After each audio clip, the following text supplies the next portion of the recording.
I knew things had changed when Ronnie Stetzer came back to town. He was at one time my wife's fiancée, Cindy. Ronnie had broken up with Cindy a year before I met her. She made no secret of the fact that Ronnie had broken her heart when he decided to break up with her and marry a rich woman 10 years older. I started dating Cindy. She didn't have the great looks of a model or movie star, but she was very pretty. She had soft brown hair and brown eyes and a beautiful face, but it was her loving heart that drew me to her. We were married about a year later, and our little girl Amanda was born 9 months later. Life was good for 18 of our 19 years together. We had our disagreements, but nothing serious until recently. Usually, our disagreements came when we shared responsibilities. Cindy was the only child in the family and was spoiled by her parents. Over the years, however, she learned to keep her stubbornness in check. When our daughter was born, Amanda became my little princess. We were especially close, and our family was very friendly. However, over the last year, Cindy and I seemed to be drifting apart. I began to realize that we were doing less and less together. However, our lovemaking was very good, and we did it at least twice a week and more often than that. Cindy seemed happiest when we were cuddling. I knew she loved me deeply. I still loved Cindy, but in a different way. It was no longer like the hot, passionate love we had felt when we were first married. We were like two old shoes that had known better days, but fit together well. Still, I loved my wife very much, and especially loved the life we had built. When Amanda graduated from high school, the changes in Cindy seemed to accelerate. She seemed to be on the verge of a breakdown, and the closer it got to the time when Amanda would leave for college, the more uncomfortable Cindy became. I was now the chief of detectives for the sheriff's department, and I had 32 detectives under me. Since this county wasn't a high-crime county, the job wasn't too stressful. Cindy was still working as a dental hygienist. About a month after Amanda left for college, Ronnie showed up at a barbecue thrown by a couple, John and Ann Smythe, who were more Cindy's friends than mine. Nevertheless, John and I got along just fine, since he owned a security company, and we always had a lot to talk about. I had no idea Ronnie would be there, but Cindy certainly did. She immediately pulled away from me, which wasn't unusual, and started circling. But an hour later, I went looking for her and found her and Ronnie sitting on the porch. As I approached, Cindy's neck was slightly flushed, which meant she was up to something I wasn't going to like. She quickly introduced me to Ronnie, and my stomach clenched. As a cop, I had developed an inner instinct, and mine told me this was real trouble. Cindy tried to brush it off like she was surprised to see him, and they were just reminiscing about old times. But her neck turned red during the explanation. I decided I wasn't going to blow this whole thing out of proportion. As a police officer, I deal with extremely unpleasant situations many times. Nevertheless, it is necessary to handle them in a calm and professional manner. Sometimes that can be very difficult. The next working day after the barbecue, I checked on Ronnie through my channels. I learned that his wife had died of cancer a year ago. In all those years, Ronnie hadn't even had a speeding ticket, let alone other problems with the police. As the months went by, we saw Ronnie more and more often. I knew this was no accident, so I began to prepare for the worst. I figured that any day now Cindy would want to talk to me about something. But as prepared as I was, Cindy blew me out of the water when she decided to do it. We had just finished a rare morning love-making session, and I thought that maybe all my worries had been for nothing. It was clear to me that Cindy still loved me as much as ever. "Ted, I want to talk to you about something," she said nervously, "and I don't want you to be angry. I want you to let me finish before you say anything." My stomach flipped. "You know, Ronnie was my first love," she explained. "We were engaged. Then he fell in love with Catherine, and we broke up. After his wife died, he was devastated. He's so lonely. He tells me he still loves me, and I have to admit I still love him. But at the same time, I love you. I didn't say a word and tried my best to control my breathing and stay calm. That gave Cindy courage because she smiled and continued. I still want to be your wife, but I want to be with Ronnie too. Ronnie and I talked it over and decided it would be fair for me to stay with you for a week and him for a week. I slipped out of bed, got dressed, and left without a word. I headed to my office and closed the door. The receptionist looked at my unshaven face but didn't ask. I told her I didn't want to be disturbed unless it was something serious. I was left alone. I sat in the unlit office for hours. I went over and over in my head the proposal my wife had made to me. It was the most selfish thing she could have done.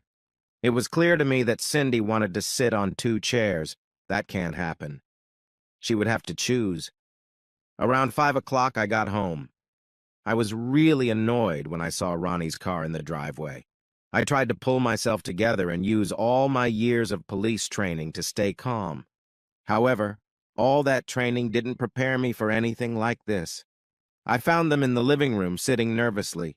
Cindy quickly stood up and walked over to me to kiss me. I pushed her away and saw that she was in pain, but I didn't care.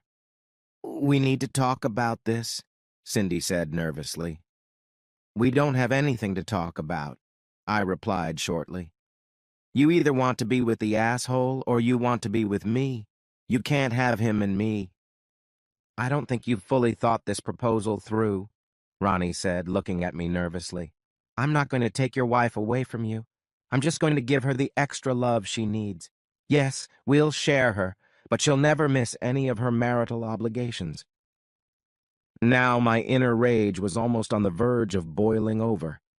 That smug bastard had just told me that I should let Cindy sleep with him because she needed the extra love.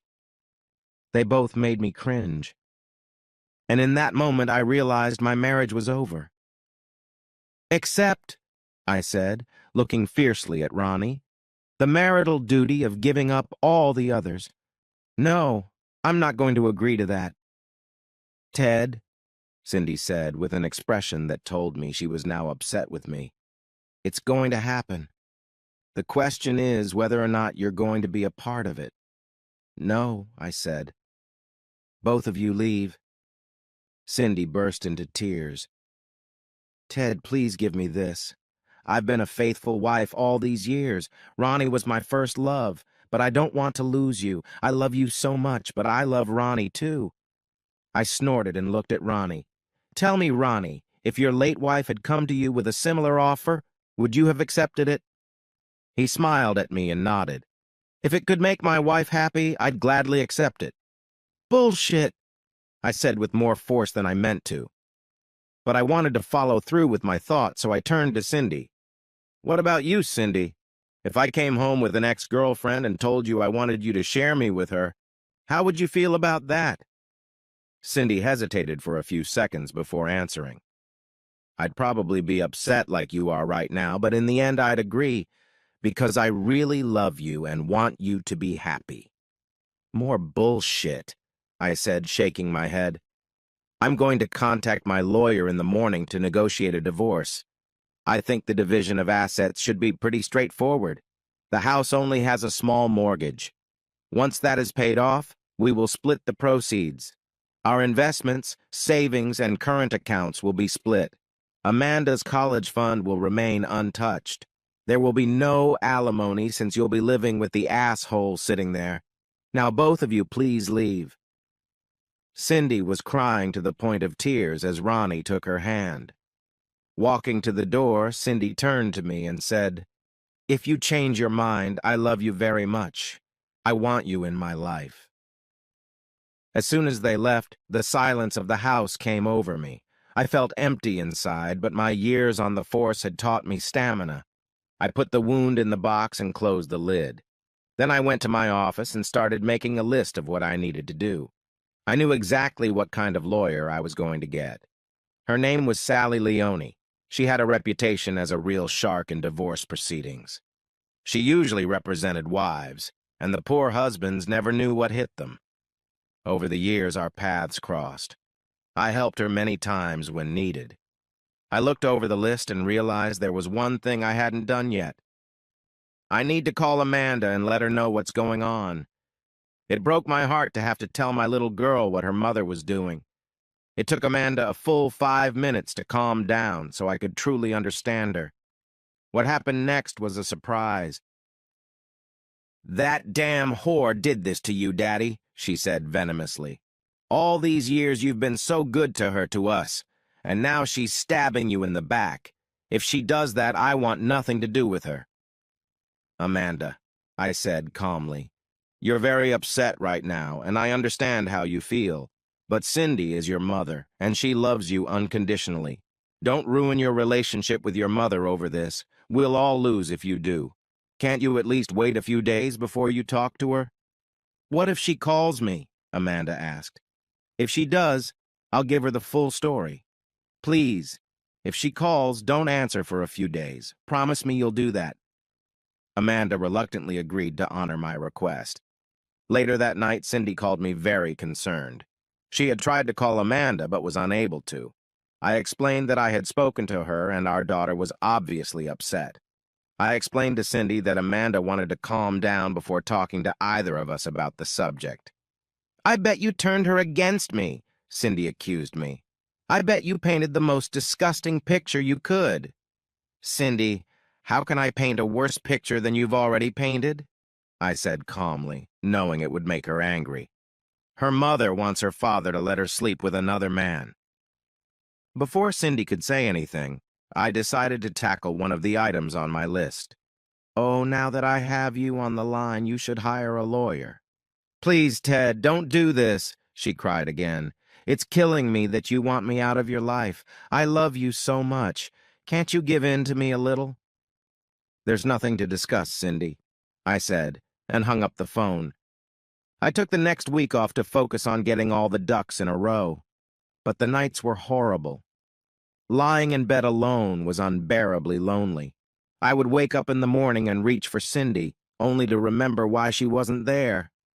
The first thing I did was call Sally, but I was unpleasantly surprised when she told me that Ronnie had already called her. That bastard was secretive. He must have already figured out who the best divorce lawyer was, and now he was ahead of me. "Well, if I can't hire you," I said, somewhat offended, "can you recommend someone I should hire?" I said Ronnie contacted me. Sally snorted. "I didn't say he hired me. In fact, I told him you'd already hired me." "Wow," I said with great relief. "I really appreciate you doing this." "Ted, most men in this town think I'm a piece of shit," she said bitterly. "You're one of the few who has always treated me with respect. You're one of the few who has tried your best to help me. I've always appreciated that. There's no way I would ever turn against you. Again, I'm very grateful. You'll still have to pay my fee," she said with a laugh. "I really appreciate you, but I have to pay for the lights, too. It's not a problem, Sally, and thanks again." Even days later, the phone conversation between Cindy and Amanda didn't go well. According to both, it degenerated into a shouting match with ugly names thrown back and forth. Cindy called me afterward, almost hysterical that she had lost her daughter forever.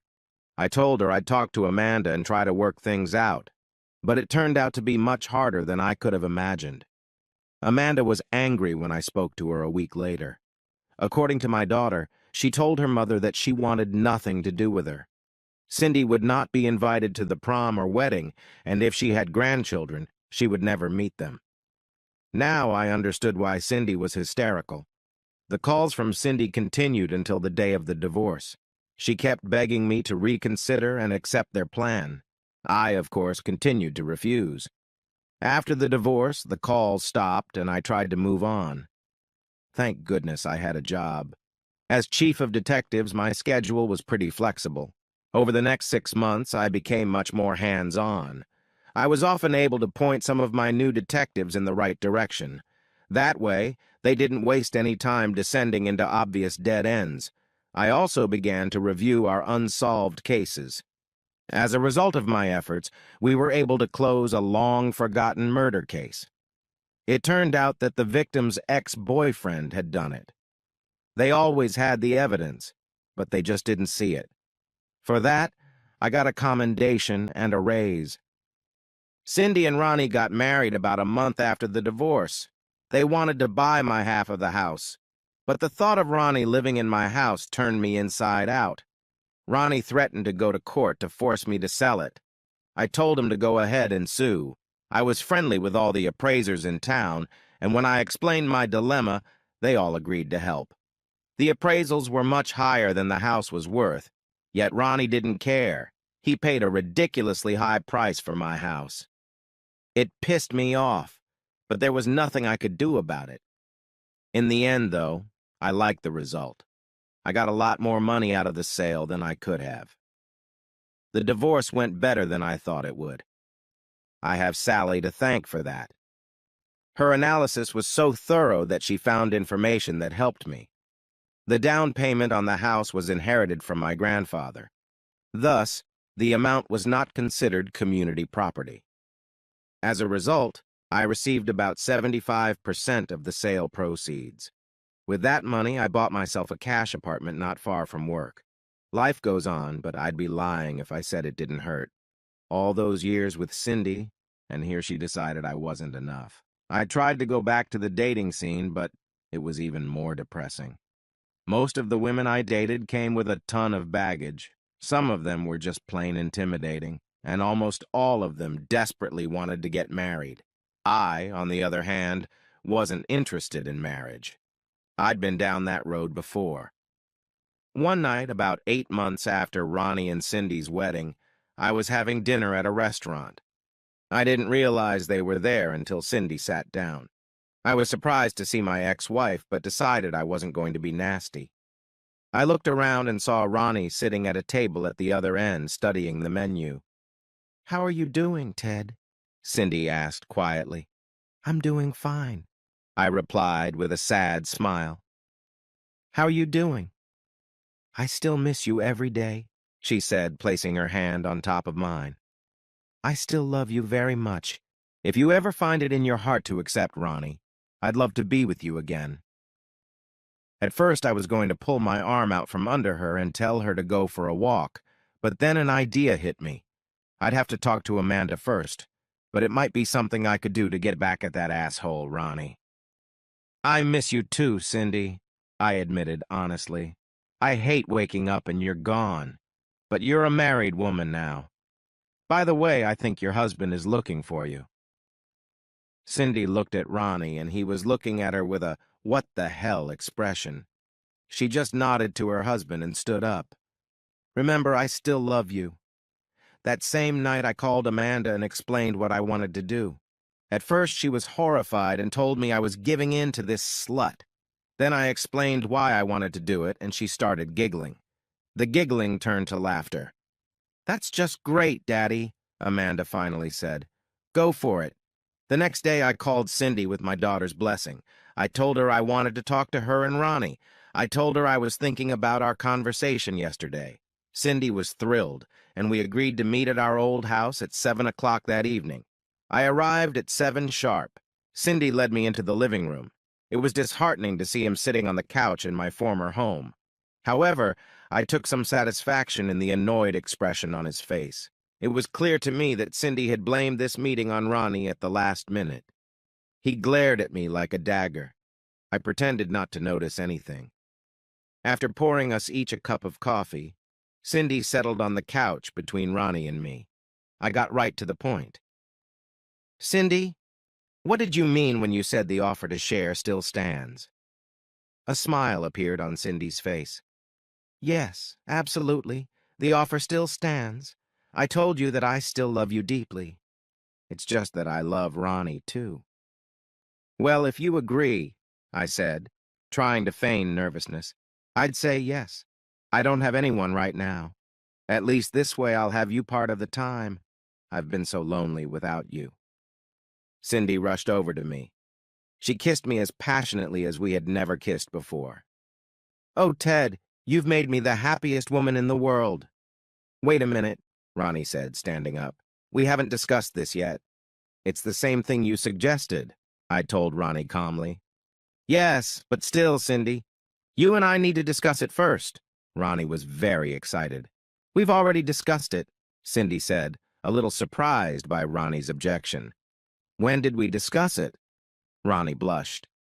Don't forget, we discussed it before we presented Ted with the plan. You said you were more than willing to share. Ronnie was discouraged by his own words, and there was nothing he could do about it. Still, he wasn't going to give up so easily. I still think we need to talk about it. The thought of pointing out to Ronnie what a hypocrite he was on my tongue.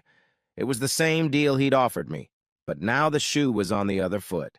He was the husband, and I was the ex.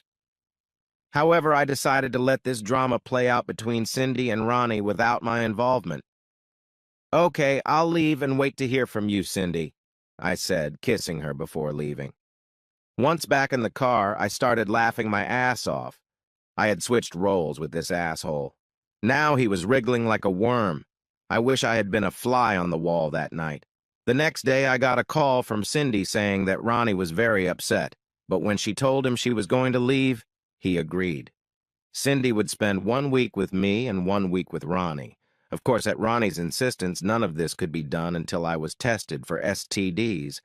I agreed on the condition that they both get tested as well. Cindy didn't object, but Ronnie was not happy. As it turned out, we were all clean. The next week, I stopped by to pick up Cindy. Cindy looked good when she came to the door. Ronnie, on the other hand, looked like he had murder on his mind. I grabbed Cindy and kissed her hard.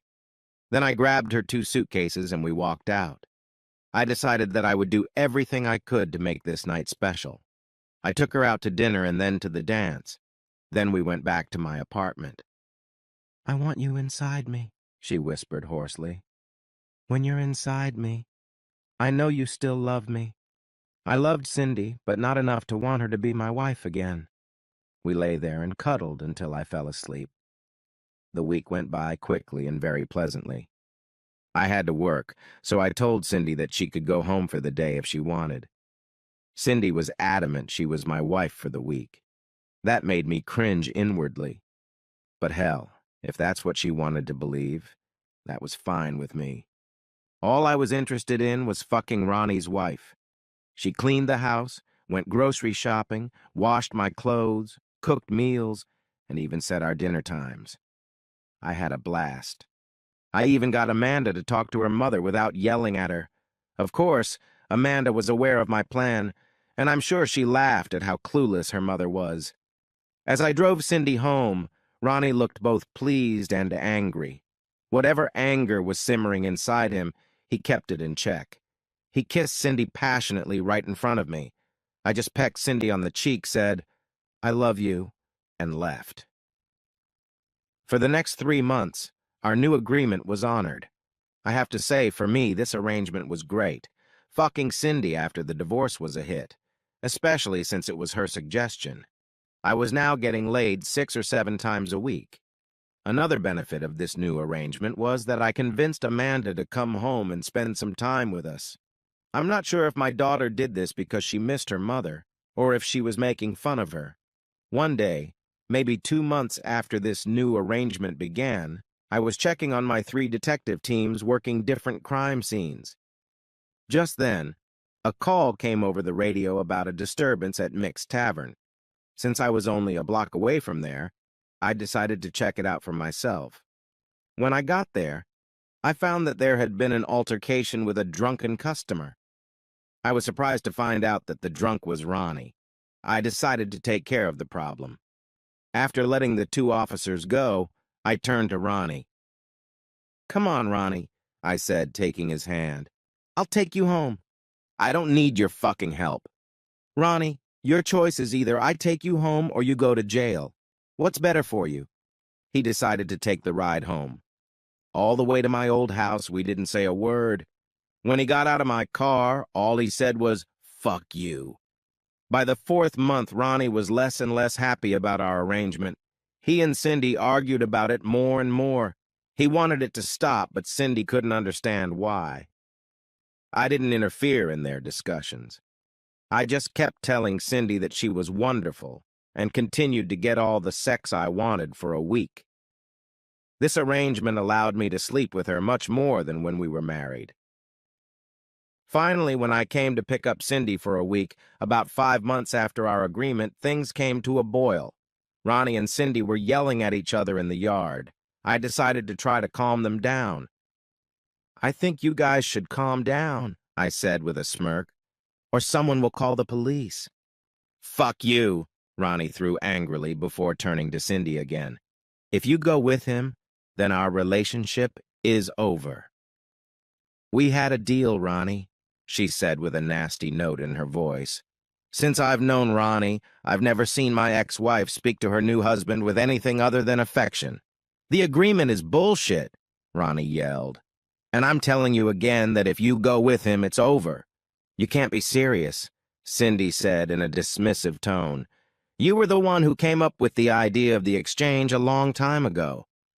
With those words, Ronnie stormed into the house and slammed the door shut. I looked at Cindy questioningly. "He's just having a bad day," Cindy said, taking my hand. "He'll get over it and everything will go back to normal."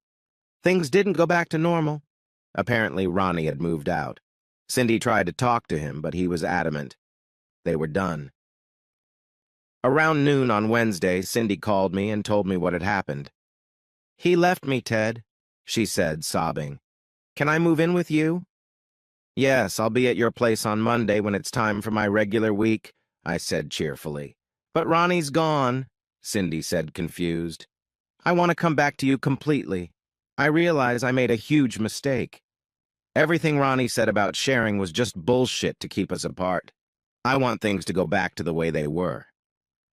"Well, you see, Cindy," I said, feigning embarrassment. "You wanted me to share you. You didn't want me to work full-time.